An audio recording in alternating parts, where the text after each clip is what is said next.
Anyways, you guys know we've been tracking through this wall breaker series, and I love even what Andrew had to say about just that value of unity. And those of you who know me, that's a big one on my heart as well.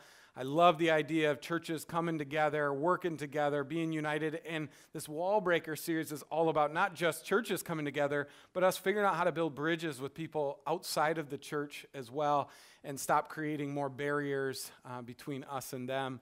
And so that's what this wall breaker series has been all about. And we looked at that first time we met at love and how that is this profound principle and truth that Jesus came to teach us how to do that well, and how that really breaks through these walls and these barriers that keep us apart from people.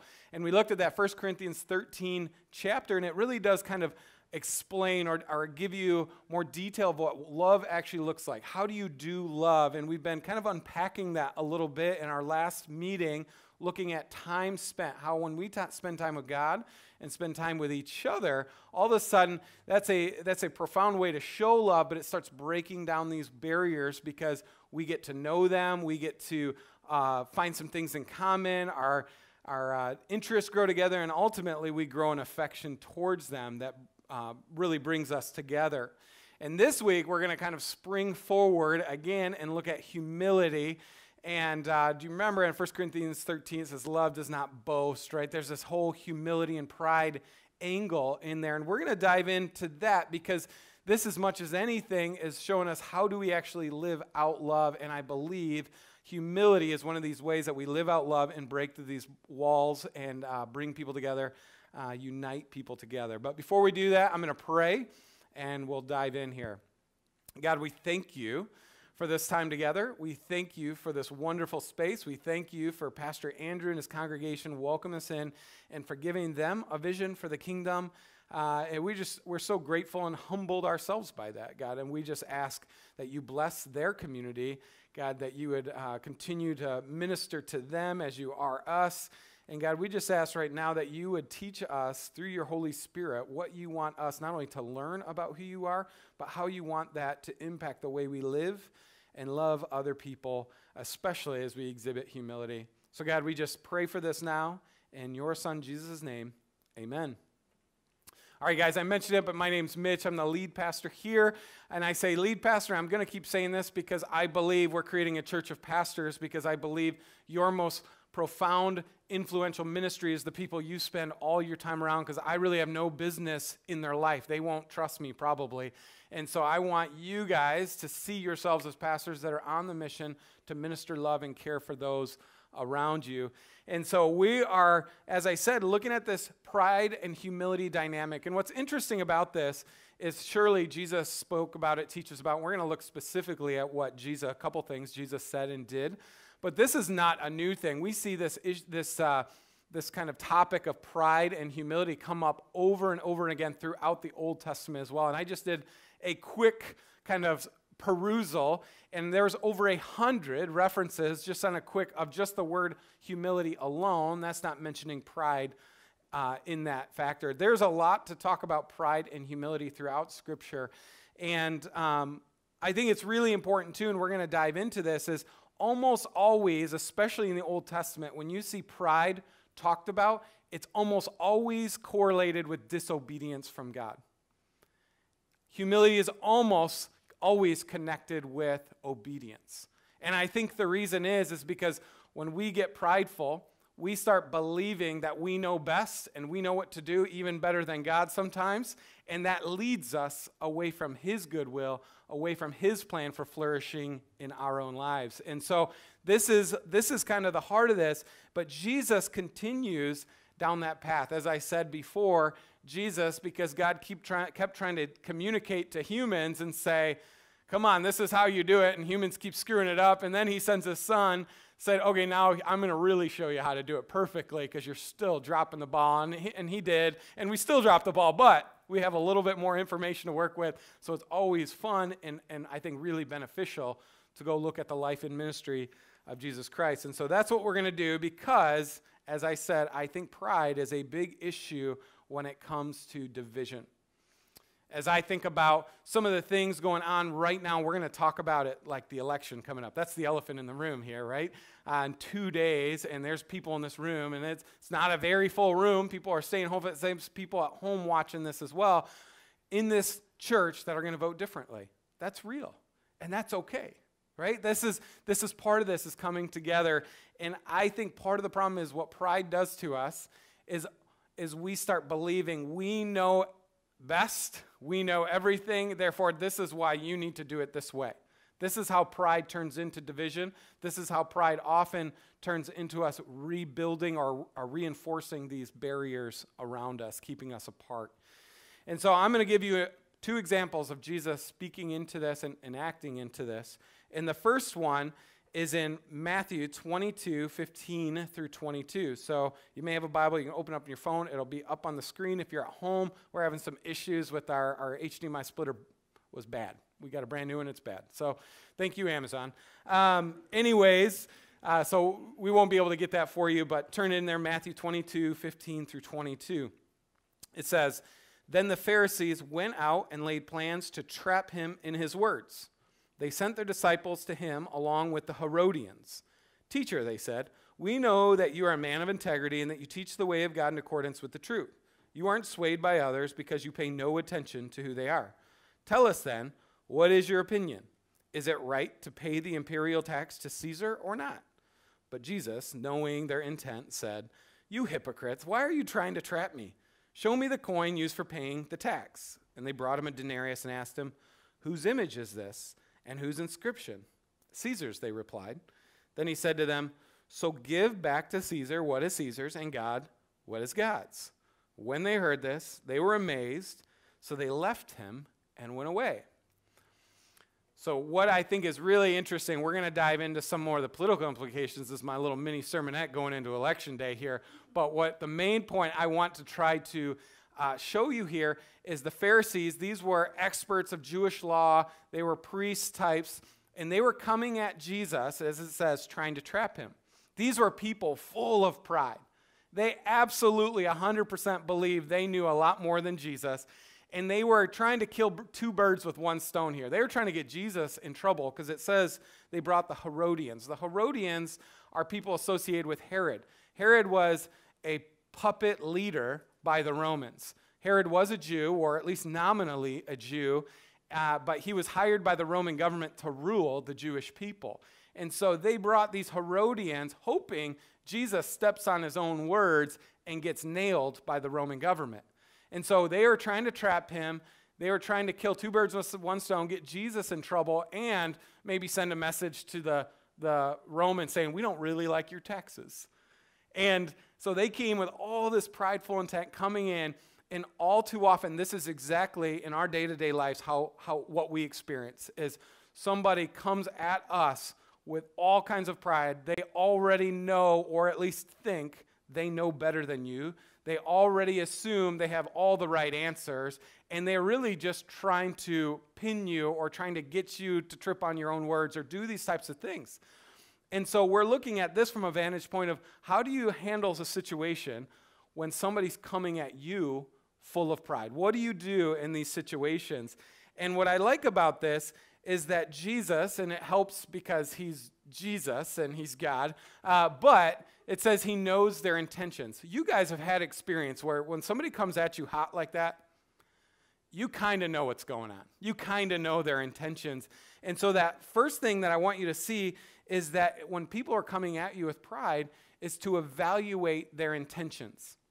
Jesus did this masterfully. He knew what they were coming to try to do. He knew they were trying to get him in trouble. He also knew an argument here probably wasn't going to benefit him. It probably wasn't going to benefit the Pharisees or the people watching. And for whatever reason, that's why he chose to take the next steps. And because the thing about this is that Jesus does have a lot to say about money. It comes up over and over and over during his ministry, money. So it's not as if Jesus didn't have an opinion about money and probably taxation at this point.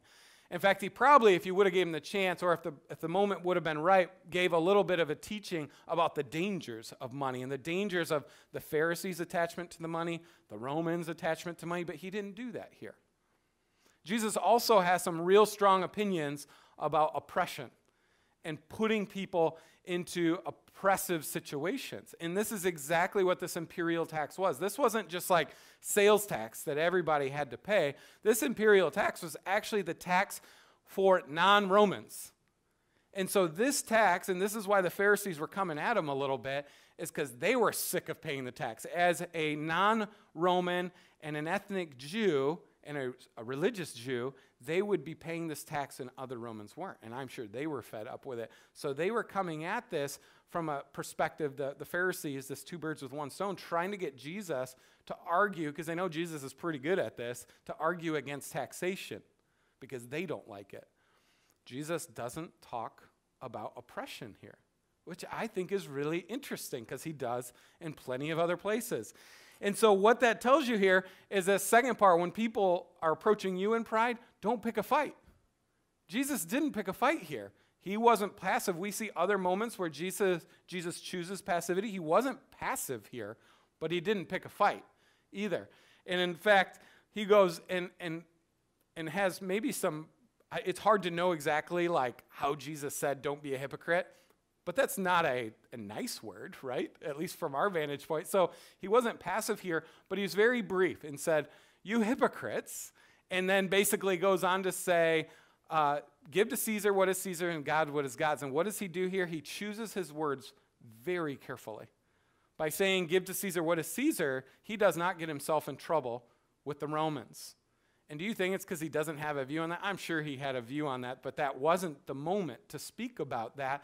He knew it was going on. But by saying, give God to what is God's, it was actually a bigger statement. And he was saying that specifically to the Pharisees. They're like, you're worried about your money. You hypocrites, go give God what is God. Give him his worship. Give him the money. Go, stop worrying about this so much. And I love the subtlety of that dig there, because I'm sure it says they were amazed and walked away, and I bet like 20 minutes later, they're like, dang it, he got me, didn't he? It's so subtle, but so sharp. Give God to his God. This is a critique of the Pharisees in their hearts right here. He's talking to them, and I love that. So evaluate your intentions. Don't pick a fight, and choose your words carefully when somebody's coming at you in pride. This is how we maintain humility in those moments where it'd be easy for our pride to flare. I had a situation like this a couple days ago, 2 days ago, and a good friend of mine, he was texting me about something else, but he happens to love the Spartans. I don't know why, but he does. And he was texting me about something else, and he said, man, you guys are going to whale us tomorrow. I don't know, I can't talk about it. 2 days ago, Friday, he sent me that. So I've had this moment plenty of times where I was 100% sure Michigan was going to win a game and not win. And I've learned that. And there's been other days in my past where I'd be like, oh, here the pride light goes on. It's like, yeah, we are. We're going to roast you. You guys are terrible. You aren't even going to win a game, and just go after them. But I've learned from that this happens in these rivalry games. So I'm just like, I bet they'll actually give a lot better fight than they did against the Rutgers. And I was still pretty sure they were going to win. But I was not coming at them pridefully. And I'm so thankful. It was a terrible game for me. Terrible afternoon. But I'm so thankful I didn't respond pridefully, because you know what I didn't get after the game? I didn't get a jabbing text from him, because I responded in humility and not in pride in those moments. So that's, again, just this way that this pride comes up, and we have to choose how we're going to respond in those moments. But the other thing I like about this passage here is that Jesus is getting in one of these political moments, and this is going to be my sidestep here.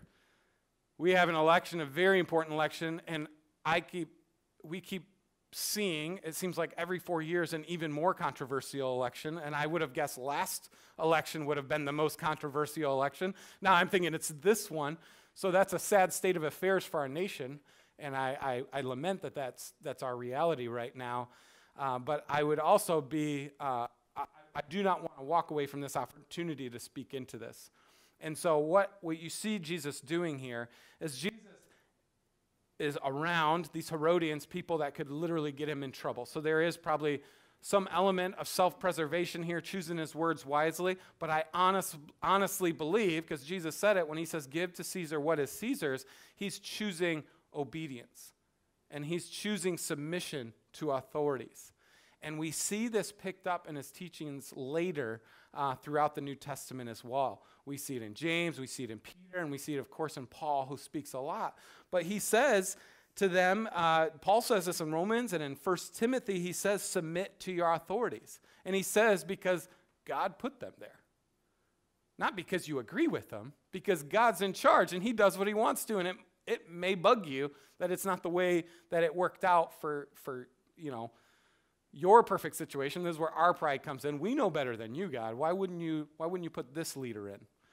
And so this is where Paul says, submit to your rulers and authorities because God placed them there. He says later, or earlier in 1 Timothy, he says that we should be praying for our leaders and living quiet lives. So it doesn't mean passive lives. It doesn't mean that we don't stand up for people, but it doesn't mean we pick these fights. It doesn't mean that we keep flaring up all this division around us because we believe we're right. Another thing Paul says in Titus is that we should avoid foolish controversies about the law. And this is exactly what it is. This is how the law is going to be changed and impacted, and there's a lot of quarreling and foolish talk that happens in around this. And I'm not saying it's valueless. I'm just saying it's foolish because we're talking at each other and we're never going to change each other's minds. It's just picking a fight. This is what Jesus experienced in this moment. He knew he wasn't going to change the Pharisees' mind. He knew he wasn't going to change these Romans' minds about this tax. And Jesus chose a different road. And this is what I want to encourage you guys. We're going to vote in 2 days. And I want to urge you, if you can vote, you should vote. And you have to do your best. We should vote. But in 2 days, there are going to be some people that are really happy, and there are going to be some people that are really upset. So don't be a jerk after the election. That means if your people, president, running mate, if they win, don't be a jerk. If your people lose, don't be a jerk. Don't sit there and lambaste them and say else, because they are now your president and your vice president. And what is more important to me is that we, as this local church expression, but also as the capital C church expression, walk out of this election and lead as people of peace. And be people that incite unity and not more division. Because that's driving me nuts right now. How much I see, even within the church, people polarizing each other, and I just don't agree with that. So I wanted to remind you, remember, after this election, God's still going to be in charge, thankfully, and we have to love each other. We have to worship together, and we want to worship together. Remember we talked about this way back when, 6 weeks ago now in that first one, that God's expression of worship in Revelations is diversity. People from all languages, tribes, nations worshiping together. This includes political perspective too. Because here's the deal, there's a lot of really strong Christians that worship in communist countries. There's a lot of strong Christians that worship in environments that we don't even understand, and they follow other political systems. And that is okay, because at the end of the day, we worship Jesus, we don't worship the government. And I love how Jesus, in this moment, sidesteps all the foolish controversy and makes it about give to God what is God's. Makes it about worship again. That's what I want us to be, people that the Converge community, we want to be all about, is giving to God what is God. And we are going to submit to our rulers and authorities no matter what happens after this election. All right, so that's my little side sermonette here that I wanted to say so that we can all remember we're brothers and sisters in Christ after this, and we're going to love each other and those outside of the church even more so. So don't be a jerk to them. And I want to go into this next one. So we looked at what does Jesus do when he's approached by pride? What does Jesus teach when people want to go step out in pride, when you're approaching somebody else in pride? And so I'm going to direct you here to Matthew 7, 1 through 5. And in Matthew 7, 1 through 5, Jesus says this. This is a Sermon on the Mount, and he says, this is a bunch of teachings. He says this, do not judge, or you too will be judged. For in the same way you judge others, you will be judged, and with the measure you use, it will be measured to you. This is really important to hear. Whatever standards you put on other people, it's coming right back on you. So just remember that. If you put hard standards on people, you're getting them. So anyways, That's my second side sermon. Why do you look at the speck of sawdust in your brother's eye and pay no attention to the plank in your own eye? How can you say to your brother, let me take the speck out of your eye, when all the time there's a plank in your own eye? You hypocrite. First take the plank out of your own eye, and then you will see clearly to remove the speck from your brother's eye. This is a parable, a teaching, right? An analogy. And I just love how ridiculous it is. I love the imagery of some dude walking with a log hanging out of his eye, and he's trying to tell somebody what to do.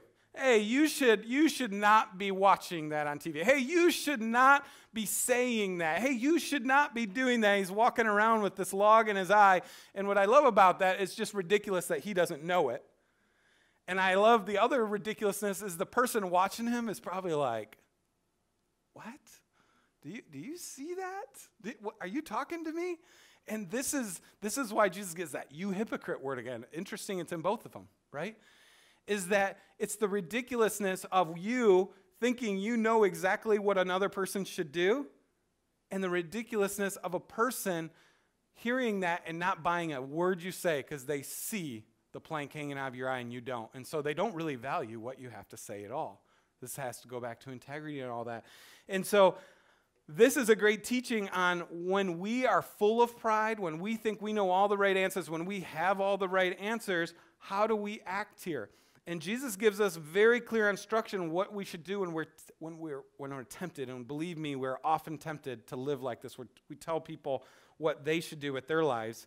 Is that when we're tempted to approach in pride, he says, first of all, see your own sin.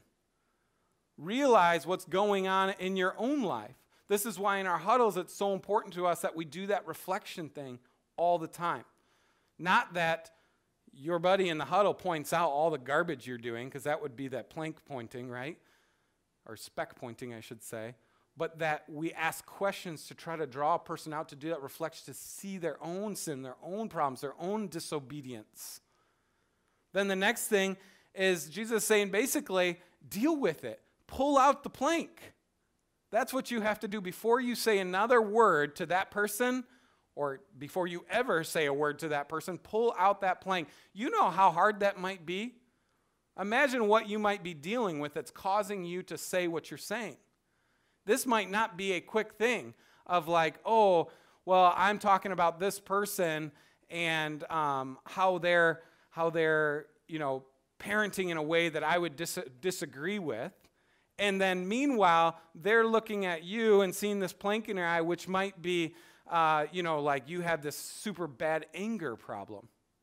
And they're thinking, wow, and they're telling me how to parent? Well, how easy do you think it is to deal with anger? How soon do you think that plank's going to come out of your eye? This is really difficult. That Jesus is saying we have to deal with our own garbage before we ever deal with somebody else's. But it doesn't say we shouldn't address other people's garbage, especially brothers and sisters, right? It just says we have to deal with our own first. And then that last thing is it says, and then address the speck in the eye. And how I interpret this is then speak with humility. Speak as one who knows they have crap to deal with too and are dealing with it, and talk to them in love. And this is why, again, we talked about this where you guys are pastors and I want you being able to speak into the lives of the people around you, because if they don't know me and I go speak into their life, they're going to be like, what? Mitch's plank's hanging out of his eye, right? But if they know you really well and you're dealing with a lot of your garbage in a really personal way with them, and you go say something because you know you're broken, and you go say something to them in kindness and encouragement and a genuine desire to see them grow and transform, and you speak with humility, I believe it actually is going to have an impact, not only because of your demeanor and your humble attitude, because the Holy Spirit works in those moments. Because it says over and over and over that God opposes the pride and gives grace to the humble, right? So when you're humble to people, Peter, James, Solomon, who wrote the Proverbs, all said this. Jesus said this multiple times. When you are humble, God's favor comes in. God's grace comes into those moments, and that's where that real change, that's where that wall-breaking opportunity happens in people's lives.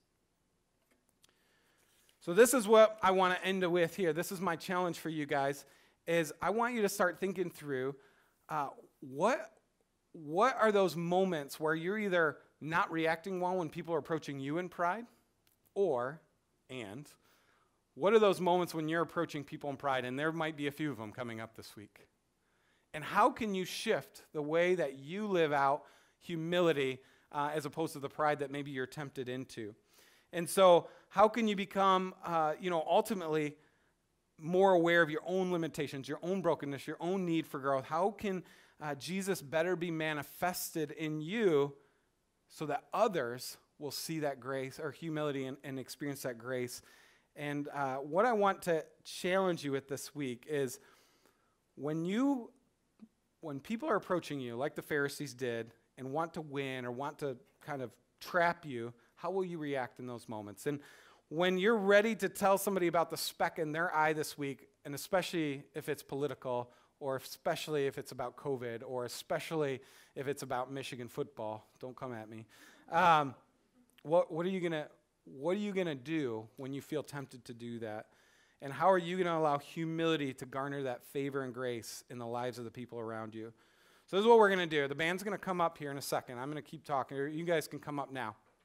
And you guys worshiping at home, so our house churches, we're going to start piloting these house churches where you could actually invite a family or two into your home, and we're going to start upping the interactivity level of these house worship things. I don't want you just to sit in your... I like pajamas, so it's not a shot at pajamas. But I don't want you to just sit in your pajamas for an hour watching TV and not really engage this at all. What I really want you to do is treat this like you're in a room worshiping. And so we're going to start upping the interactivity level. And for right now, I want to get this started. We had one house church that was going to go tonight, and with the weather, they're going to be outside. Not a great night to be outside. But you are home with families worshiping. So what I want you to do is if you really love music, you can keep playing. But if you're tempted to go do the dishes, hit pause right now. Because what I want you to do is take 25 minutes or so and answer these 3 questions. I think Carter is going to post them up on the Facebook feed as well. Is that right, Carter? Hopefully? Yes, he will. But we have them up here as well. And these are the questions. So if you're real quick, you can write them down, and then we're going to hit... you're going to hit pause on us, and you can always come back for worship music later. So these questions are this. What has been more common for you lately? Dealing with prideful Pharisees or talking at people with your plank out? I like that. I think it's funny. Sorry if you don't. All right. The next one. What is a situation or person that you need more humility in this week and beyond? And then lastly, what are you going to do to be more humble this week and be a wall breaker like Jesus calls us to be? And I want real action, not like, I'm just going to be more humble. What does that mean? Think about a very specific instance that keeps coming up and actually do it and tell somebody, tell your wife, tell your kids, tell your cousin, tell your neighbor, I don't care. Tell somebody so you actually will be held accountable to do it.